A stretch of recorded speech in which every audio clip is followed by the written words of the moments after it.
Namo tassa bhagavato arahato samma sambuddhassa. Namo tassa bhagavato arahato samma sambuddhassa. Namo tassa bhagavato arahato samma sambuddhassa. Buddham dhammam sangham namassami.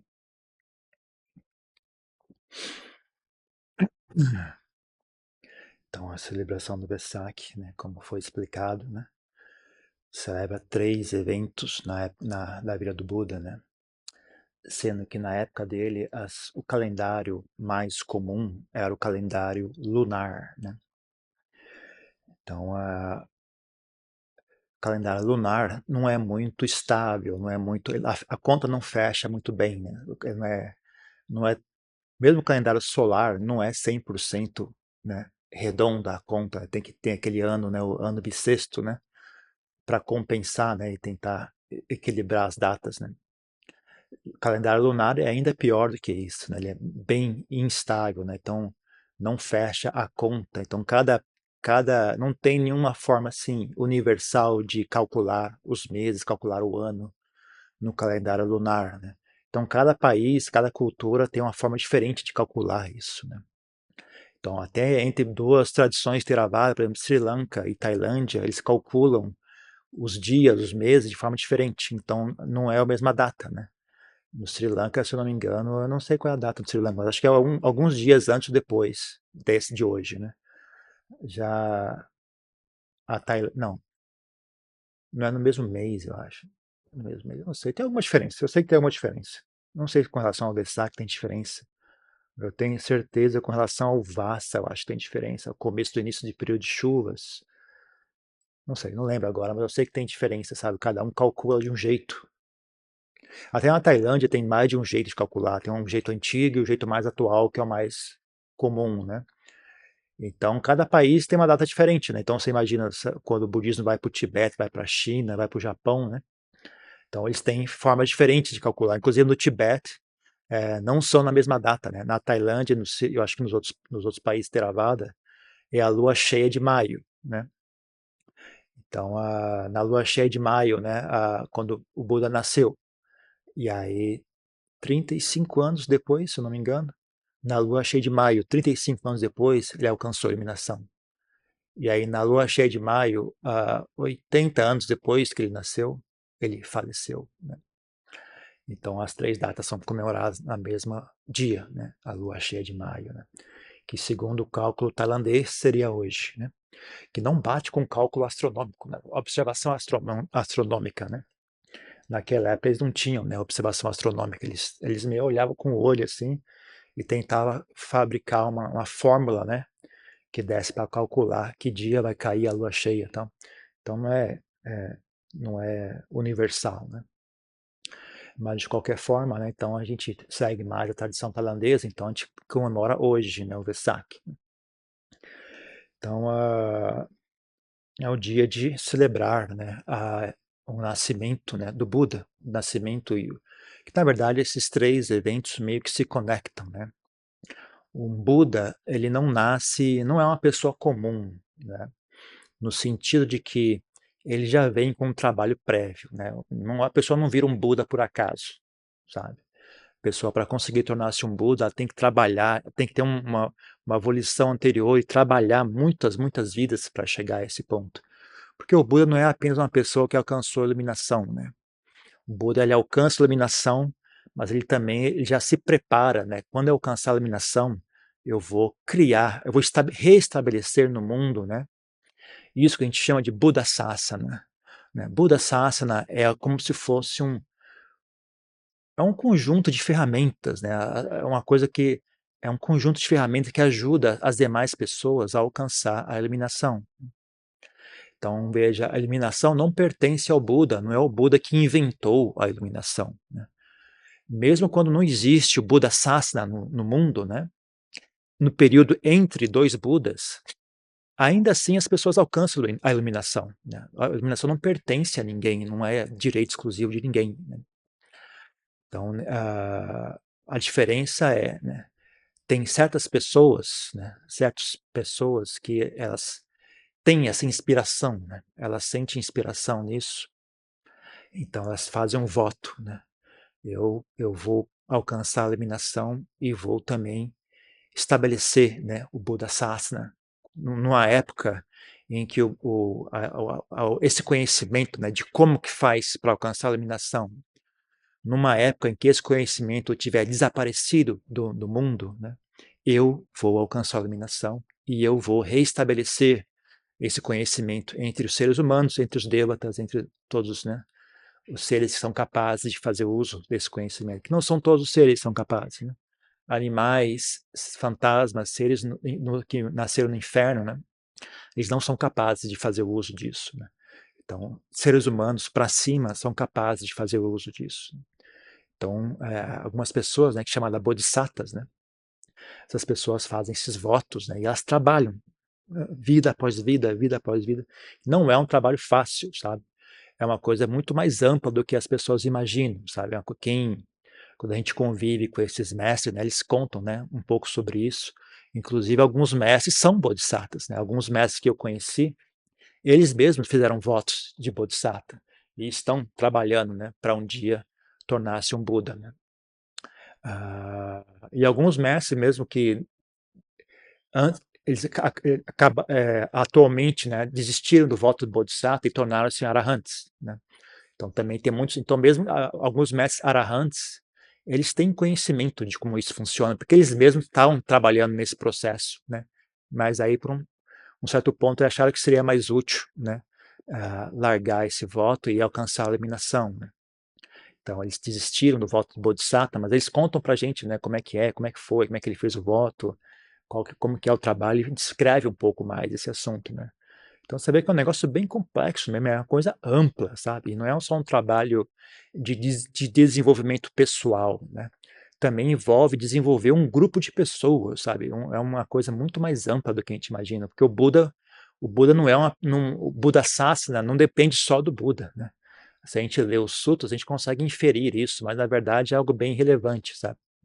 Não dá para uma pessoa sozinha não consegue estabelecer o Buda Sasana. Tem que ter um grupo de pessoas que ajuda ele, né? Então ele, durante esses milhões de vidas, ele vai trabalhando em si mesmo, vai criando esse grupo de pessoas, vai treinando, ele é como se fosse o líder, né? Ele lidera esse grupo de pessoas, então eles se ajudam, eles vão trabalhando junto, vão passando por dificuldades, né? Enfrentando desafios, um ajudando o outro, vai trabalhando, trabalhando, trabalhando, até chega essa hora, né? Que quando chega o momento apropriado, as causas e condições estão presentes, né? Então o Bodhisattva nasce entre os seres humanos. Quando o Bodhisattva nasce, esse pessoal todo vem junto, né?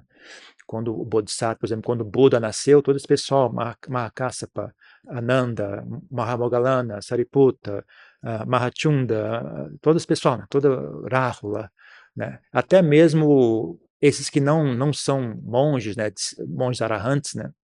Mas, por exemplo, é dito que cada Buda, isso não está no Sutra, eu não sei se está no Sutra ou não, mas isso quem me falou foi meus professores, então eu não sei se isso vem das escrituras ou não, né? Mas cada Buda, ele tem seu próprio Saka, né? Que é nos reinos celestiais tem tem sempre uma pessoa, né? Um cargo chamado Saka, né? Que é o rei dos Devatas, o rei dos seres celestiais, né? O líder deles, né? Esse cara, ele está vinculado ao Buda, sabe? Quando um Buda vem, tem uma pessoa que faz um voto, né? Quando você tornar-se um Buda, eu serei Saka, né? Tem gente que faz o voto, quando você tornar-se um Buda, eu serei o discípulo mais excelente em termos de memorizar os textos, memorizar os ensinamentos, né? O outro faz um voto, quando você tornar-se um Buda, eu serei o discípulo mais excelente em práticas ascéticas, e assim por diante, né? Então, quando o Bodhisattva faz um voto, em geral, isso não é todo mundo junto que faz isso, né? Em geral, o Bodhisattva faz um voto, e ele começa a trabalhar, começa a se desenvolver, começa, né, trilhar seu caminho, que um dia vai culminar nele tornar-se um Buda. E ao longo das vidas, né, ele vai encontrando essas pessoas, vai fazendo vínculos, vai criando amizade, elas vão se aproximando dele, né? E aí alguém fica inspirado e fala, quando o senhor tornar-se um Buda, eu serei o discípulo número 1 de sabedoria. Então outro faz um voto, quando o senhor tornar-se um Buda, eu serei o discípulo número 1 em expor em detalhes aquilo que o Buda explicou de maneira sumarizada, né? E assim por diante, cada um vai fazendo seus votos, né? Tanto homens como mulheres, né? Também tem as discípulas mulheres que fazem votos análogos, né? Eu serei a bhikkhuni, a discípula número 1 em sabedoria, eu seria a discípula número 1 em poderes psíquicos e assim por diante, né?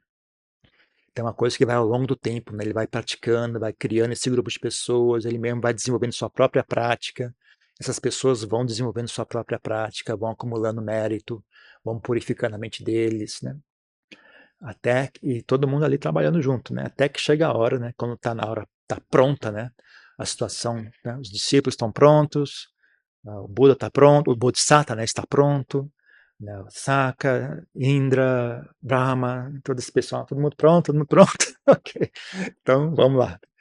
Aí o Bodhisattva nasce, né, no reino humano, os pessoal também nasce, né? E aí começa, né? Começa, ele eventualmente ele alcança a iluminação, né? E aí começa então a ensinar o Dharma, né? E ensina o Dharma para as pessoas comuns, né? Então o que o Dharma faz, ele possibilita às pessoas que não têm, né, a mesma quantidade de mérito necessária, né, para alcançar a iluminação, fica possível a essas pessoas também alcançar a iluminação, né? Sem a presença do Dharma no mundo, as pessoas conseguem alcançar a iluminação, só que requer muito mais trabalho, muito mais purificação da mente, muito mais refinamento, né?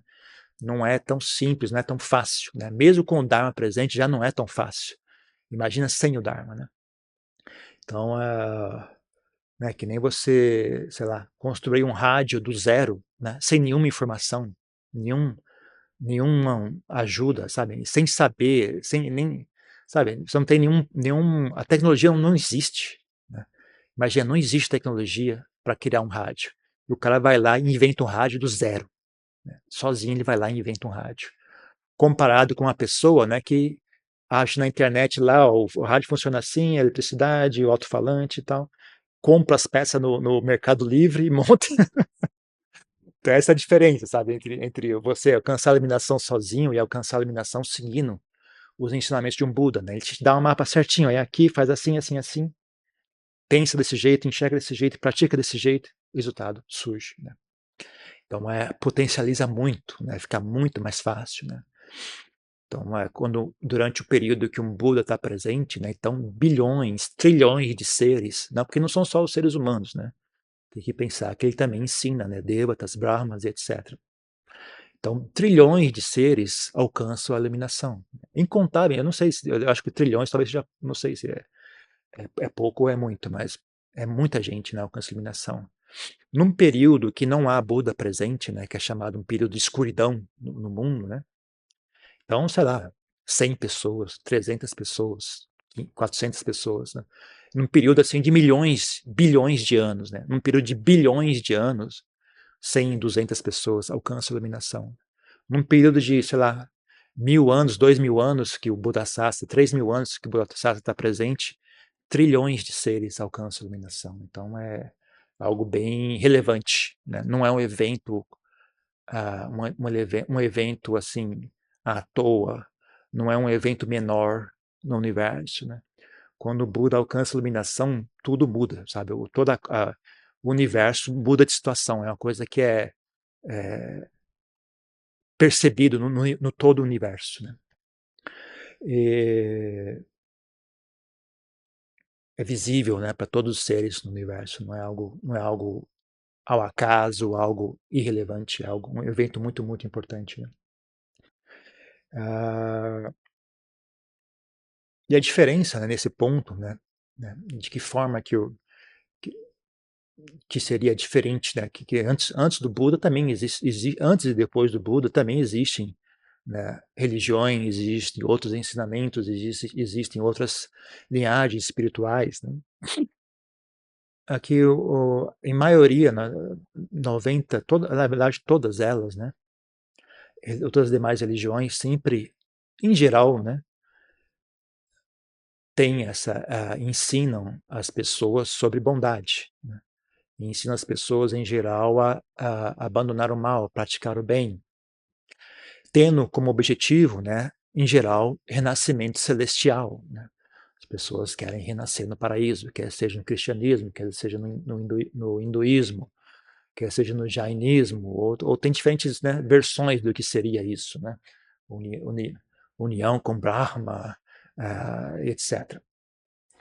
A diferença no budismo é essa, né, que na verdade ele, do ponto de vista do Buda, né, isso pela própria observação dele, né, isso não fecha o assunto, né. Renascimento em reinos celestiais também é impermanente. Pode durar muito, muito mais tempo do que o renascimento humano, mas eventualmente aquilo acaba, né? A pessoa de novo cai num nascimento humano, num nascimento inferior, né? Nascimento como animal, como etc. Né? Não é ali o fim do assunto. Né? Então, esse é um conhecimento específico dos Budas. Né? Ah, então, esse é o ponto de diferença, né, entre não é o caso que o Buda seja o dono da verdade, ele é a única pessoa que diz o que é correto. As demais religiões, as demais tradições, geralmente também essa parte que leva, né, a parte da bondade, a parte das boas ações, de purificar a mente o suficiente, né, dependendo da tradição, né, a pessoa consegue purificar a mente o suficiente até para conseguir um nascimento como Brahma. Né? Então a pessoa consegue um nível de purificação da mente bastante razoável. Mas esse ensinamento, né, que leva além, né, que leva a quebrar o ciclo de nascimento e morte, que leva a Nibbana, né, é particular ao Buda. Né? Mesmo algumas religiões que a gente conhece que têm esse conceito de Nirvana, se você olhar a história, na verdade, isso é influência do budismo. Né? Essa é uma influência do budismo, que essas religiões absorveram, né, muito da tradição budista. Né? Então, muitos dos conceitos, na verdade, são conceitos que são absorvidos através do budismo.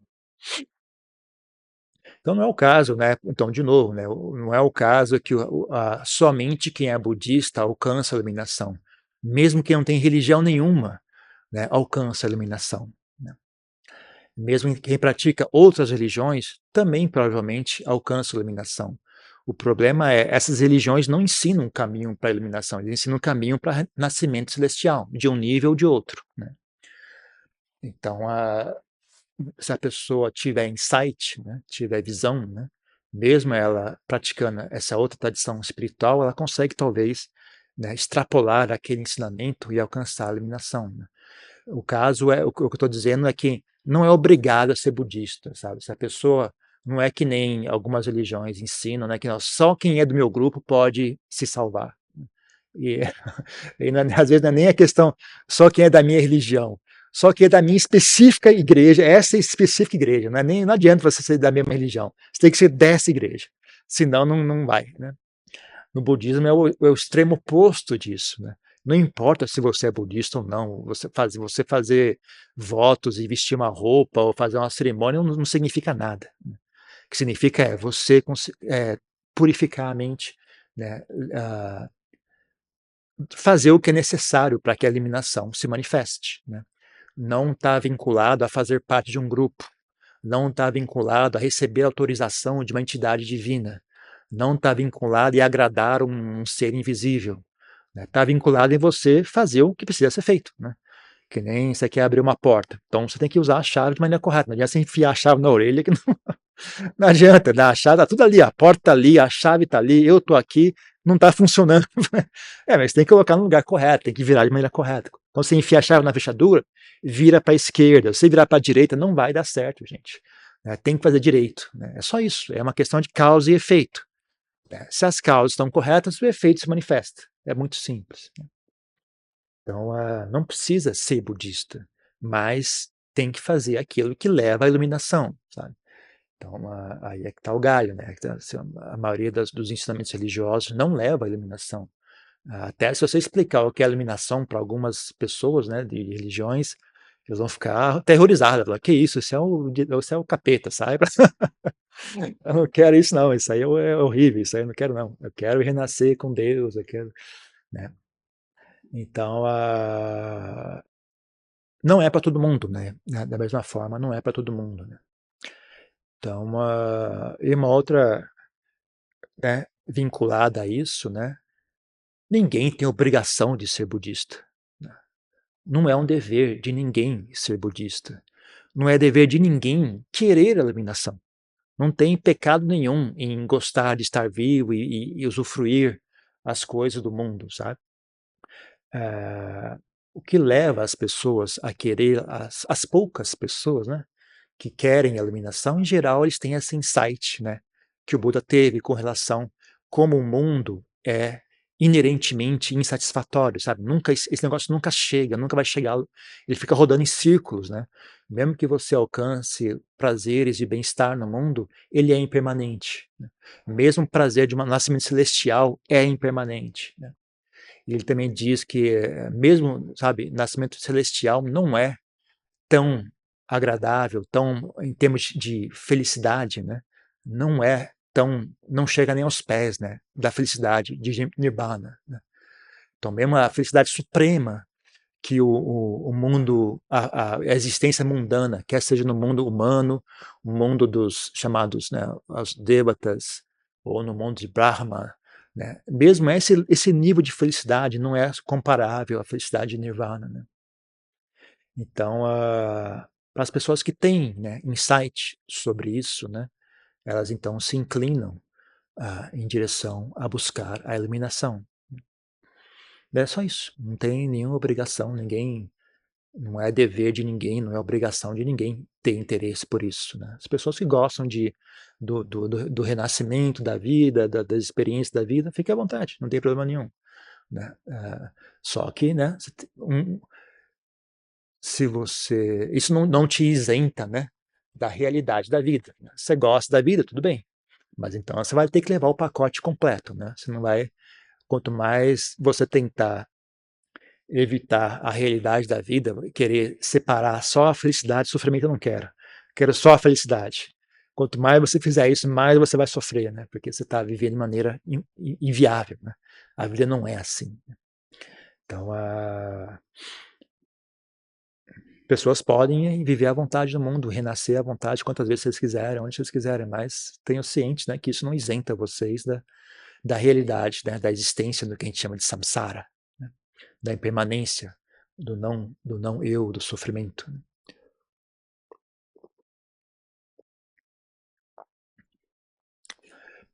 Aí, dito isso, né, também se interessa pelo budismo, né, as pessoas que enxergam, porque o budismo tem, né, essa tecnologia, né, esse know-how de como purificar a mente, porque para alcançar a iluminação, por acaso, né, acho que não tem nenhuma razão específica assim para isso, mas por acaso que seja, para você alcançar a iluminação, você tem que desenvolver uma mente muito, muito saudável, né? Tem que ter uma mente muito afiada, muito clara, né? E tem muito energética no sentido, tem que ser uma mente muito harmoniosa. E coincidentemente, uma mente muito harmoniosa, muito clara, é uma mente muito feliz, né? É uma mente muito tranquila, pacífica e feliz e agradável, né? Então, muitas pessoas se interessam pelo budismo porque eles querem esse conhecimento. Né? Eu quero desenvolver essa mente feliz, essa mente saudável, essa mente harmoniosa, essa mente clara, essa mente que consegue lidar com a realidade da forma que ela é, né? E estar em paz com isso. Né? Consegue se pôr perante o mundo de maneira sábia. Né? Então, muita gente, a maioria das pessoas que buscam o budismo quer essa informação. Né? Como é que eu faço isso? Né? Elas nem têm muito interesse em iluminação, em nirvana. Elas têm interesse em viver de maneira mais saudável e feliz. Né? E isso também não tem problema nenhum, sabe? O Buda não era um professor assim, mukirana, você fala, isso é meu, você não pode pegar. Ele ensinava de mão aberta, olha, isso também está aqui, quem quiser, faça uso. Né? Ele tinha a visão bem clara disso, sabe? Isso não me pertence. Esse ensinamento não é meu. Né? Esse ensinamento não é meu, esse ensinamento pertence ao mundo, né? Então ele simplesmente, ele só entrega, né? Ele não é dono do assunto, ele só entrega, olha, está aqui esse conhecimento está disponível, quem quiser fique à vontade. Né? Então as pessoas também, né, estudam budismo porque elas querem desenvolver essa mente saudável. Né? E é óbvio também, né, em sociedades em que o budismo virou a tradição predominante, né, tem muita gente que é budista porque sim, né, o pai, a mãe todo mundo então também sou junto, né. Então tem tudo isso, né, no budismo. E aí acho que uma outra característica interessante a ser comentada, né, é que o budismo é apenas um fenômeno condicionado. Ele é apenas um fenômeno condicionado, ele não é sagrado, o budismo é apenas um fenômeno condicionado. O Buda estabelece o Dharma no mundo, né? Estabelece as informações, as ideias, as tradições, as técnicas de meditação, estabelece tudo isso, estabelece a ordem monástica, né? Os costumes, passa as informações para as pessoas, e com o tempo, né, isso vai se degenerando. Que nem aquela brincadeira do telefone sem fio, né? Você fala com uma pessoa, chega lá no final, a mensagem distorceu por completo, né? Então isso é normal, né? Isso já está previsto, o Buda já falou sobre isso, ele está ciente, perfeitamente ciente que isso vai acontecer, né? Ele não é um negócio que, estou muito chateado, as pessoas vão destruir, não, é assim mesmo, as coisas são assim mesmo. Que nem você, né? Sei lá, você faz uma obra, por exemplo, esse templo aqui, né? Bom, esse chão vai se desgastar, né? Não tem, faz parte, né? Não dá para você fazer o templo, ok, proibido entrar aqui, vocês vão gastar o chão.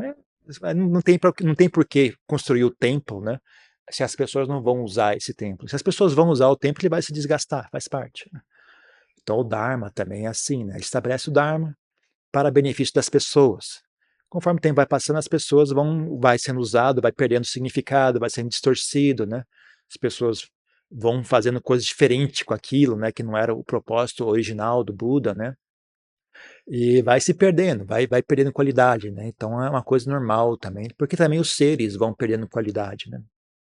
Em geral, ainda mais no nosso ciclo atual, né? Já houve vários Budas no passado, já houve infinitos Budas no passado, e cada situação não é igual à nossa, né? Então há Budas que surgem numa época em que o mundo está muito desenvolvido espiritualmente. As pessoas são sábias, são pacíficas, são honestas, são bondosas, né? E há períodos em que as pessoas já não são tão sábias assim, estão a mente obscurecida por desejo, raiva, ignorância, né? Então é dito que esse Buda Sasana atual, né, que nós estamos vivendo, experienciando, chamado Buda Sasana, Buda Gotama, né, que é o Buda atual, né? Ele foi estabelecido no momento mais baixo possível, né, da raça humana. Né? Se os seres humanos estivessem mais baixo, né, em nível de qualidade do que isso, o Buda não, o Bodhisattva não viria. Falar, ok, deixa para a próxima, vamos esperar o pessoal melhorar um pouco, depois a gente vai.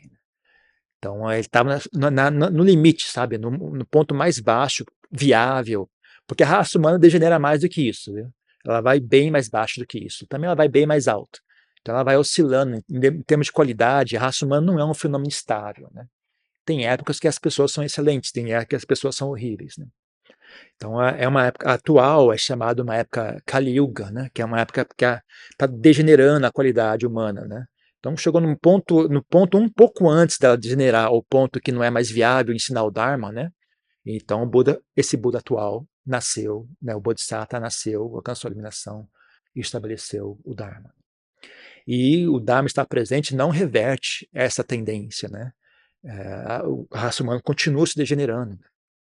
Então, também isso vai influenciar, né? Porque quem mantém o Dharma vivo, né, após a morte do Buda, somos nós. Somos pessoas como nós, né? Então, nossa compreensão do que é o Dharma condiciona o que é que nós passamos adiante para as próximas gerações, né? Então, a gente não é muito sábio. O Dharma que a gente passa para a próxima geração não é exatamente tão bom, né, quanto aquele que as pessoas mais sábias tinham, né? Então, o Dharma naturalmente vai se degenerando, vai se, como é que chama? Mutando, né, em coisas, às vezes, coisas bem esquisitas, né? Então, às vezes, algumas tradições budistas começam a falar, meu, o que é isso? O que aconteceu aqui? Né? Você pega, você pega o que era, que nem o negócio do telefone sem fio, né? A pessoa começou a conversa, a pessoa que falou o último, falou, meu, que não tem nada a ver uma coisa com a outra. Às vezes você vê isso, né? Algumas tradições budistas, realmente, o negócio perdeu completamente o fio da meada, né? Outras tradições estão mais ou menos boas, mais ou menos ruins, né? É uma gradiente? É um gradiente, né? Não é uma coisa assim preto e branco, né? E também, né? Às vezes, mesmo dentro da mesma tradição, tem pessoas que têm mais insight, mais visão, mais seriedade. Tem pessoas que não estão ali por real, com nenhum real propósito, estão ali só, às vezes até com interesse pessoal, quer ganhar dinheiro, ganhar fama, ganhar isso, ganhar aquilo. Então tem uma variação grande, assim, né? Você não pode enxergar o budismo como um fenômeno homogêneo, né? É porque não há escritório central do budismo, né? O Buda faleceu, falou, olha, tá aí, cada um por si, agora vocês que levem adiante isso, né? Minha parte eu já fiz, né? Estabeleci o ensinamento, passei o ensinamento, estabeleci a sanga, coloquei, então, tá aí, ó, minha parte está feita, né? Até ele dá uma bronca nos monges, né? Quando os monges vinham lá, Bhagavan, você vai falecer, o que será de nós? O que você quer de mim, rapaz? Sai pra lá. Eu já ensinei vocês tudo, tudo que eu podia ter feito eu já fiz, agora é vocês, né? Que mais vocês querem de mim? Daí falava, dá uma bronca mesmo, o que vocês querem de mim? Que tudo que um professor, por compaixão a seus discípulos, poderia ter feito, eu já fiz. Agora é com vocês, sabe? Então, quando o Buda falece, ele especificamente declara, ele não autoriza ninguém a tomar o local dele como Buda, né? Ele não autoriza ninguém. Então, o Dharma é que deve ser, né, os ensinamentos é que devem ser o guia, né, de vocês após a minha morte, né? Então, não tem ninguém que é dono do budismo. Eu diria que o budismo não existe até como entidade, né? As pessoas, o que o budismo ensina? Eu falei, depende, rapaz. O budismo não existe, não existe budismo para ensinar as pessoas, não existe alguém que seja eu sou o budismo, né? Ou uma entidade fala eu sou o budismo, né? Eu nem sei como a pessoa, o que o budismo ensina, mas você está falando de quem, né? O que é esse budismo? Eu não sei também o que é esse, o que você entende com budismo, né? Então não tem um budismo, né? O budismo, né? Então, isso é feito por design, o próprio Buda queria que fosse assim, né? Então, isso pode gerar, né, confusão, mas também é inevitável, mesmo religiões onde eles tentaram organizar e falaram, não, nós somos a religião, tudo sou eu que digo o que é e o que não é, ninguém mais está autorizado, só eu decido o que é religião. E ainda assim essas religiões acabou se subdividindo em milhares, milhões de seitas e escolas e igrejas e então realmente não, eu acho que é muita sabedoria do Buda, né? Porque realmente é inevitável isso, né? Não tem como você evitar que isso aconteça. Então ele nem tentou fazer evitar, falou, olha, ninguém é dono do budismo, tá aí, vamos, né? O que garante ou não a pureza do ensinamento são as pessoas que praticam esse ensinamento, né? Então até na Tailândia, né, às vezes tinha muita briga, o pessoal, não, vamos obrigar as pessoas a ser budistas, vamos definir que o budismo tem que ser ensinado nas escolas, querendo obrigar, tipo, controlar e forçar, né, alguma coisa, né? Mas aí nunca deu certo, porque os próprios mestres budistas, né, falam, não é assim que se protege o budismo, não é assim que se garante, né, a transmissão do budismo.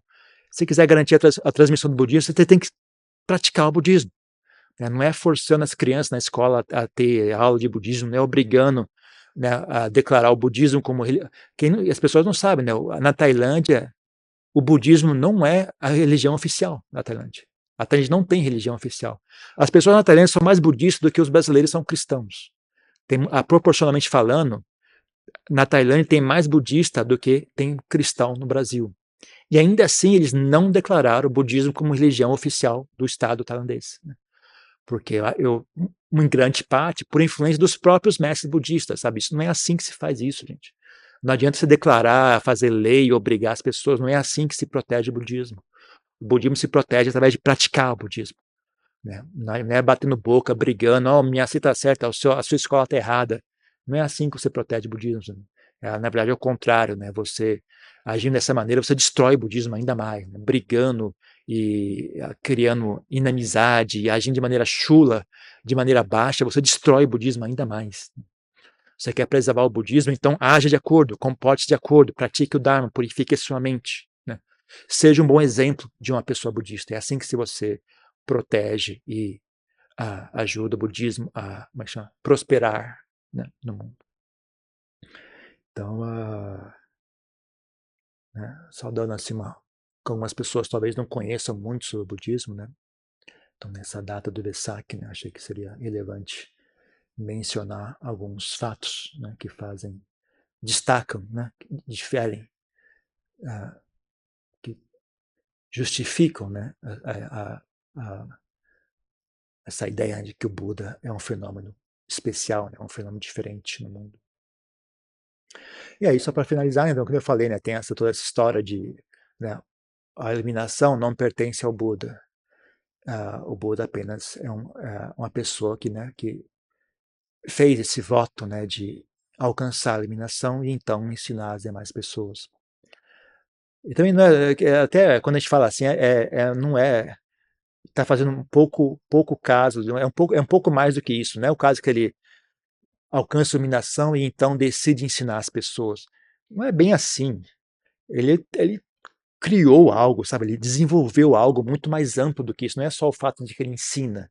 Ele estabelece algo no mundo, sabe? Ele estabelece um sistema, ele estabelece um mecanismo.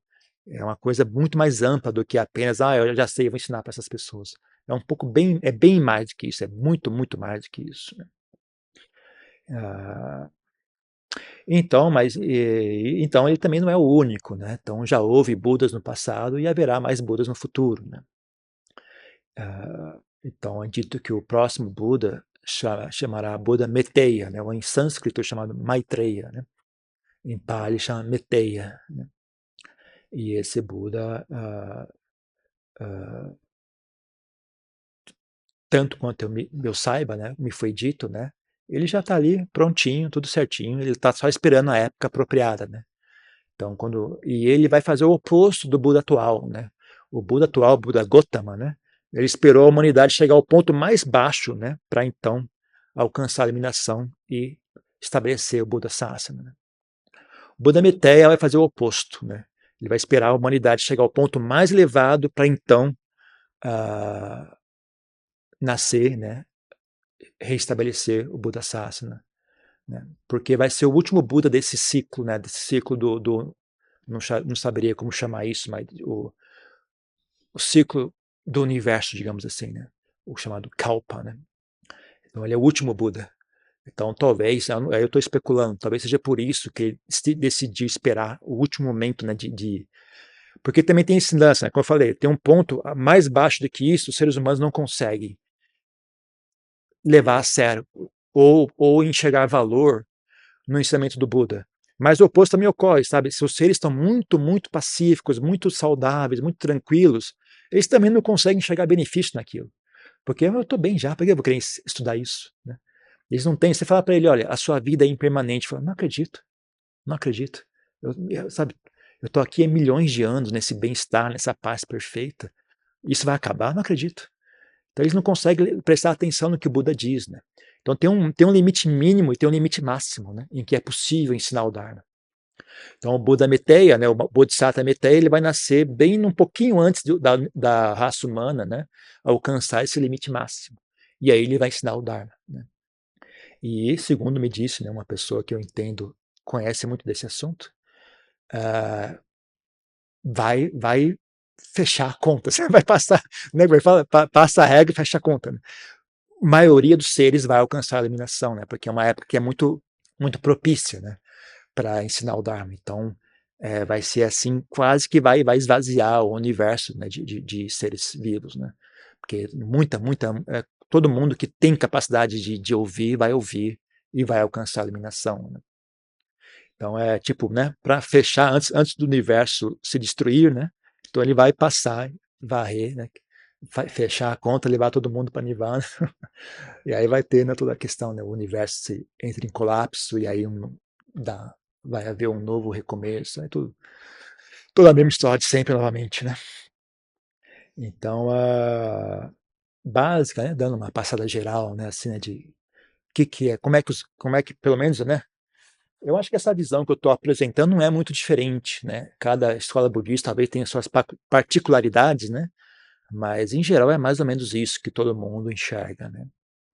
Ah, né? Dando uma visão geral, né? Que em geral sempre dá ênfase, né, em explicar sobre meditação, sobre purificar a mente, sabedoria, essas coisas nas nossas palestras, que é realmente o que é importante, né? Mas de vez em quando é bom também trazer esses aspectos assim mais esotéricos da coisa, né? Que às vezes também é interessante entender um pouco como é que isso funciona, né? De uma maneira ou outra, né? Ajuda também a gente a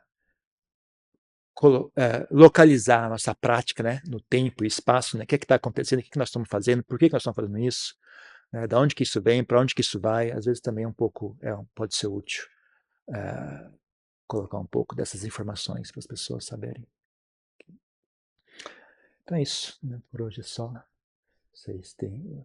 Eu estou até com medo de abrir para perguntas, porque eu imagino que seja um assunto que causa muitas perguntas. Mas eu acho que hoje eu não vou abrir para perguntas, porque realmente. Eu também não sou um expert, eu estou falando o que eu ouvi falar. Então eu convivi com alguns mestres, alguns eram arahantes, outros eram bodhisattvas, né? Então eles contam essas histórias, né? Mas eu não me sinto confortável respondendo perguntas sobre esse assunto, porque eu realmente, né, eu estou apenas repassando o que eu disse, que eu ouvi falar, né? Perguntas sobre meditação, essas coisas eu posso responder por minha própria experiência, né? Mas já esse é um assunto que eu fico meio desconfortável em responder perguntas, eu estou dando essas informações, né? Cada um entenda como achar melhor, né? Então por hoje é só.